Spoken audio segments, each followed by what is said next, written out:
नमस्कार दोस्तों, मैं हूँ पुरंदर प्रजापति और आपका स्वागत है राजमहल 2 में। यहाँ मैं आपको सुनाने जा रहा हूँ ऐसी कहानियाँ जो रहस्य, डर और अनचाहे सच से भरी है। तो आज की दास्तान है इस कमरे का सच। गांव के बीचों बीच खड़ा था एक पुराना हवेली, जैसे राजमहल बाहर से टूट चुका था, पर अंदर अब भी खामोशी में अजीब सरगोशियां सुनाई देती थी। इस महल के तीसरे माले पर एक कमरा था, बंद, जंग लगे थे, ताले में जकड़ा हुआ। लोग कहते थे कि इस कमरे का दरवाजा अगर कोई खोले तो जिंदा बाहर नहीं निकलता।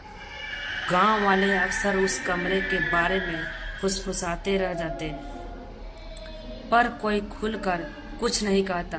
सब जानते थे कि इस कमरे का सच कभी उजागर नहीं होना चाहिए। एक दिन शहर से आए 3 दोस्तों ने यह चैलेंज लिया कि वह उस बंद कमरे का राज खोलेंगे।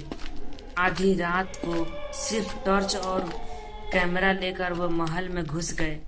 जैसे ही सीढ़ियां चढ़कर तीसरे माले तक पहुंचे, वहां अचानक ठंड हो गई।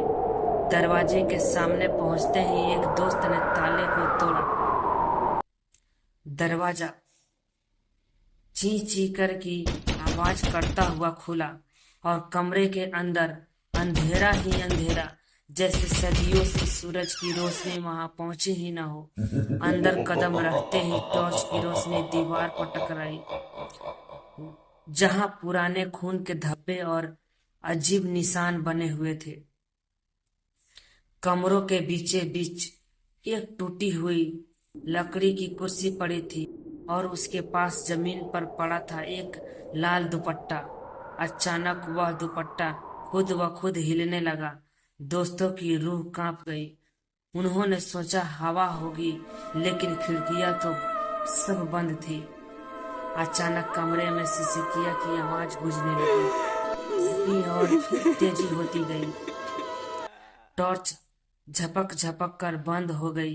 अंधेरे में उन्होंने देखा कि दीवार पर परछाई बनी है, एक औरत की।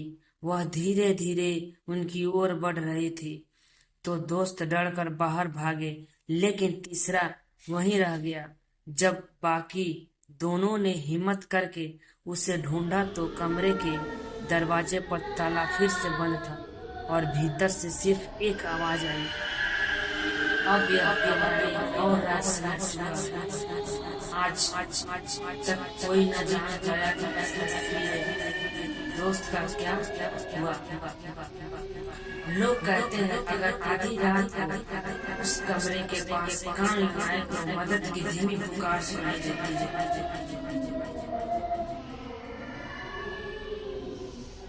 तो दोस्तों, यह था कमरे का सच। अगर आप भी उस कमरे के दरवाजे के पास जाने की हिम्मत रखते हैं तो शायद आप में यह आवाज सुनाई दे।